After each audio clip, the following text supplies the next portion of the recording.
E aí pessoal, tudo bem? Aqui é o Átila Kawauchi e hoje eu vou falar sobre aerógrafos genéricos. Afinal, eles valem a pena pro iniciante ou não? E se você quiser ajudar o Pintando Miniaturas, você pode se tornar um membro aqui no YouTube ou um padrinho/madrinha lá no site do padrim.com.br/pintando miniaturas. Cada nível de recompensa vai destravar um benefício exclusivo para você. Vamos começar então falando o que eu estou chamando de aerógrafo genérico. A minha definição de aerógrafo genérico é a seguinte: é aerógrafo que geralmente o corpo é uma cópia do corpo de um aerógrafo da Iwata. Por exemplo, uma marca que faz isso aqui no Brasil é a Steula. Tem o BC60 e o BC61, que são cópias do Eclipse e do Custom Micron. Você vê que o corpo é exatamente igual, né?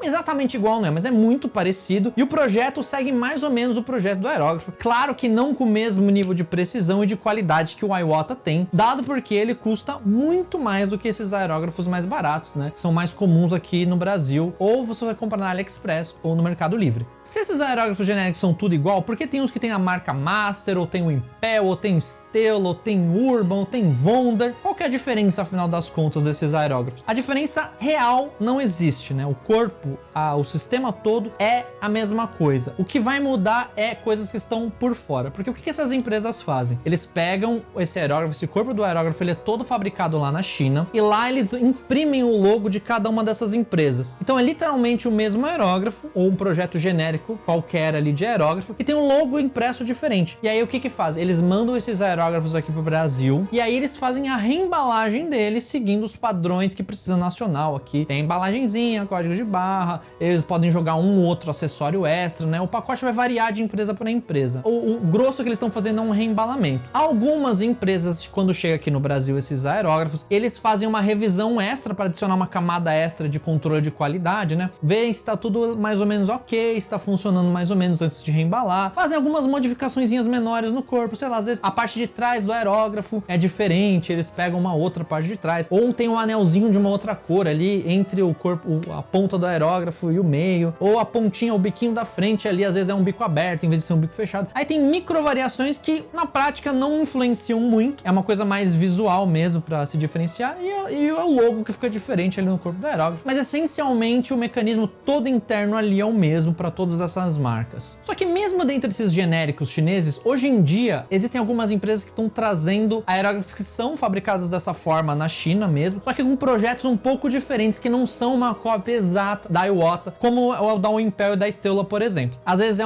o sistema interno dele é diferente mesmo, o bico é outro jeito, né? Ele é um bico mais resistente, enfim. Mas reparem que eu sempre uso o bico, eu sempre falo do bico ali, mas por que? Isso importa? O que importa o bico ser menor, uma peça menor ou maior? Importa aqui, esses bicos nesses aerógrafos que são uma cópia do corpo dos Iwata, né? Geralmente são muito frágeis, feitos de um material muito frágil, então ele é muito pequenininho, então qualquer rosqueada mais forte que você der ali, você pode quebrar ele. O que, para quem tá iniciando, geralmente pode ser um problema. Se ele acabar, se a pessoa que, sei lá, esqueceu um primer dentro do aerógrafo, não conseguiu limpar direito, vai tentar soltar o bico para limpar por dentro, quebra porque o primer colou na rosca ali, de uma forma que quando ele vai tirar, o bico simplesmente quebra e o cara não tem mais o que fazer, perdeu, né? Aí a pessoa vai ter que tentar tirar a rosca que quebrou dentro. Se ela conseguir, se não tiver realmente muito colado, né? E aí vai ter que ver de achar uma parte de reposição ali para que ela reponha o bico. Algumas marcas têm, outras não, mas você pode pegar, às vezes até de outros aerógrafos, ou comprar na AliExpress. Aí já não sei se vale o custo você repor uma peça de um aerógrafo desse, mas é possível repor. Aí por que eu tô focando tanto assim em falar do bico do aerógrafo? Como ela é uma parte muito frágil, geralmente a maioria dos problemas se concentra nele, porque eu falei que ele quebra muito fácil. Só que como existem esses outros projetos de aerógrafo que estão vindo aí da China, só que são um pouquinho diferenciados, eles têm um bico agora mais resistente. Às vezes são bicos que não são nem de rosquear, são bicos de encaixe, que eu pessoalmente acho muito mais interessante. Tem algumas marcas que estão trazendo isso. Novamente, é aerógrafo fabricado na China, reembalado no Brasil, mas existem alguns que são melhores, mesmo vindo lá da China, né? A faixa de preço vai ficar ali sempre nessa faixa de 150 até 300, você vai achar, porque vai variar, porque às vezes o estojo vem mais itens, aí o que vem mais itens vai ser mais caro, os que vem menos vai ser mais barato. Mas é legal saber que já tem outros projetos chineses chegando, que não são esses projetos batidos com essa ponta ultra frágil. E aí a questão é que você vai ter que tentar achar esses aerógrafos que tem esse projeto diferenciado. Normalmente pelo corpo do aerógrafo já dá pra ver, opa,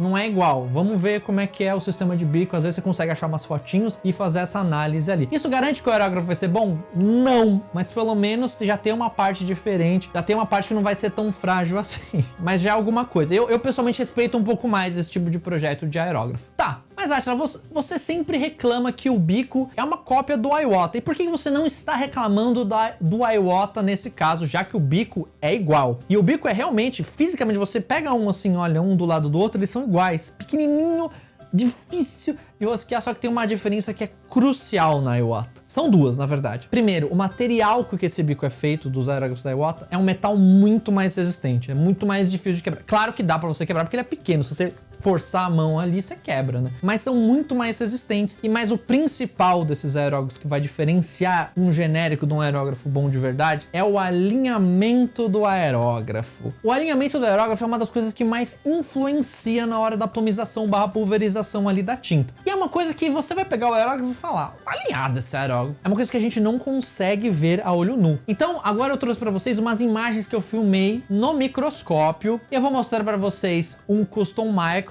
que é um dos melhores aerógrafos da Iwata aqui. Reparem como o bico dele está alinhado em relação ao furo da tampa ali, da tampinha da ponta, e como a agulha está muito bem alinhada em relação ao bico. Reparem, estão vendo esse elemento? Tá tudo meio no centrinho ali, mesmo puxando a agulha para trás, vocês veem que ele sempre volta ali pro centro e ele vem de maneira uniforme para frente, a agulha. Agora, olhem o aerógrafo genérico. Esse aqui é um aerógrafo genérico, né? Um desses projetos chineses aí que eu falei para vocês. Olha o alinhamento da agulha onde tá. Olha onde está. Claro que vocês têm que ver que esse bico que vocês estão vendo gigante na tela, ele é minúsculo, ele é 0,3 milímetros.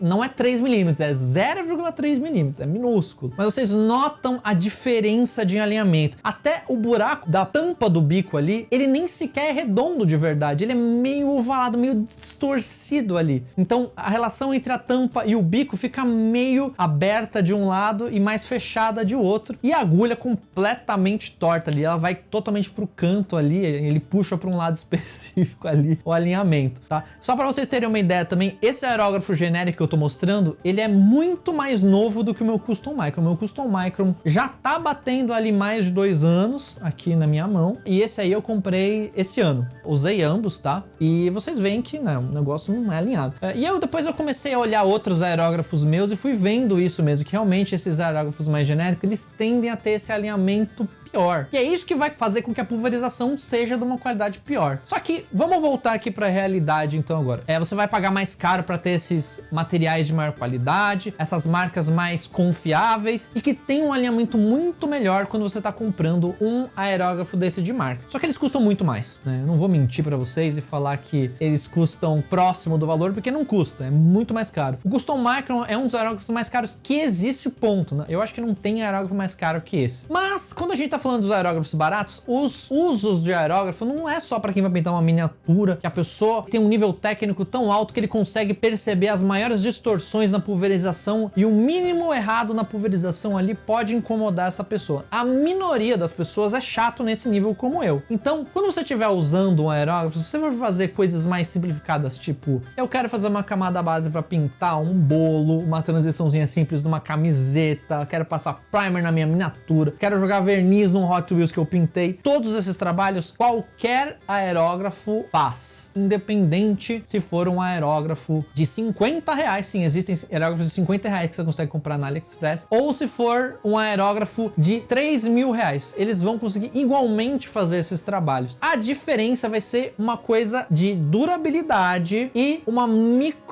diferenças mais específicas e pontuais na pulverização. Claro que existem outras coisas como a ergonomia desses aerógrafos mais baratos, geralmente, porque nem todos copiam o corpo da Iwata, que tem uma ergonomia boa. Às vezes o gatilho você vai ver que ele é um pouquinho pior, você vai notar que quando você pega na mão, às vezes a ergonomia do aerógrafo é ruim de segurar, o gatilho é super duro, né? Coisas menores na usabilidade, né? Que não necessariamente afetam o que tá saindo ali do aerógrafo, mas no uso prolongado incomodam. Mas esses aerógrafos, para quem vai usar de maneira mais pontual, de uma maneira mais casual o aerógrafo, sim, eles funcionam. Eu só não gosto de recomendar esse tipo de aerógrafo normalmente porque eles são frágeis. iguais, a maioria. Só que como agora existem esses novos projetos que estão vindo com um bico um pouquinho melhor, aí eu já acho mais interessante de recomendar. Só que por outro lado, existe uma outra parte de mim que quer dizer, pô, mas se você quer economizar, beleza, pega o aerógrafo mais barato, porque você não vai ter outra opção, você vai ter que pegar ele mesmo, não vai ter um aerógrafo que é bom e barato, isso não tem. Quer dizer, bom e barato, bom é relativo, depende do que você vai usar novamente. Mas o meu bom não consegue ser barato. O bom seria um Infinity da Harder Steinbeck, seria um Iwata Eclipse, seria um aerógrafo de uma marca mais conhecida, né, mais renomada, que tem esses materiais, a composição do aerógrafo é mais bem feita, é mais bem alinhado, enfim. Mas se você tiver com pouca grana, você não vai ter essa opção. Mas, por outro lado, eu acho que se você tem a grana e sabe o que vai usar o aerógrafo, não é uma má ideia você comprar um bom como o seu primeiro aerógrafo. Não precisa pegar o modelo mais top tier que existe da Iwata ou da Harder Steinbeck. Pega um modelo de entrada deles que já é muito melhor do que qualquer genérico. A diferença de preço é menor entre os modelos de entrada da Iwata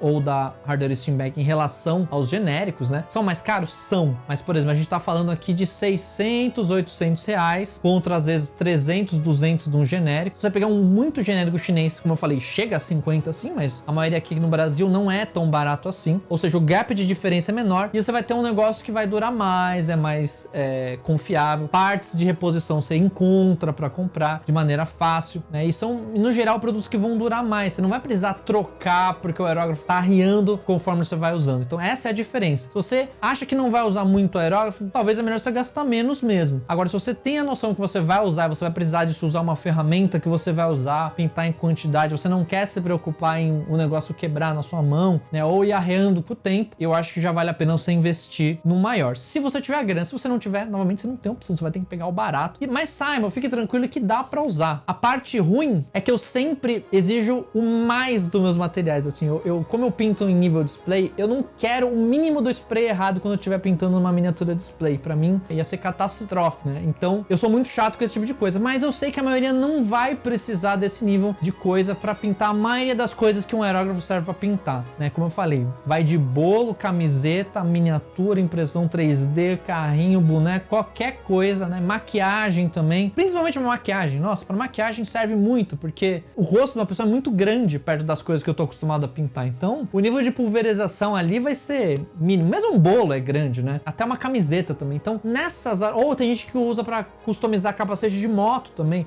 ou aquela parte de metal da moto onde fica o tanque, assim, customizar ali. Então, pra esse tipo de coisa, sempre vai servir. E às vezes é até bom, que às vezes, por exemplo, numa customização de moto, eles estão usando tinta automotiva ali, né? E às vezes, sei lá, o cara deixou secar ali e o aerógrafo ficou inutilizável depois que secou a tinta. Joga fora e compra outro. Às vezes até melhor do que você ter um aerógrafo muito bom. Mas, novamente, se o cara quer fazer uma coisa mais detalhada, menor ali, quer fazer um detalhezinho minúsculo no aerógrafo ali, aí ele vai começar a sentir mais essa diferença, né? Conforme você vai diminuindo e precisando de mais precisão, aí você vai sentindo mais a diferença do aerógrafo. Então, é isso. Se você vai fazer coisas com maior precisão, você vai ver diferença. Se você pegar na mão um ou outra, você vai ver diferença também, né? Não tem como você não ver a diferença. É brutal a diferença quando você tá com eles na mão. Mas, se você for uma coisa mais geral, usos mais esporádicos ou que não requerem muito precisão, funciona perfeito, tá? Então não se preocupem que vai dar pra usar mesmo esses genéricos, tá? Então é isso. Eu queria mais explicar mesmo pra vocês entenderem a lógica por trás de eu recomendar ou não o aerógrafo, né? Quando a pergunta vem solta, eu nunca sei direito qual é o jeito melhor de responder. Eu sempre devolvo com uma pergunta, mas você tem a grana ou não pra comprar, né? Então saibam que essa é a minha resposta. Depende de se você vai ter a grana ou não. Se você tiver a grana, não vai se arrepender. Se você não tiver a grana, você não tem opção, mas de repente no seu uso não vai fazer diferença, beleza? Então é isso. Eu vou ficando por aqui. Abração e até mais!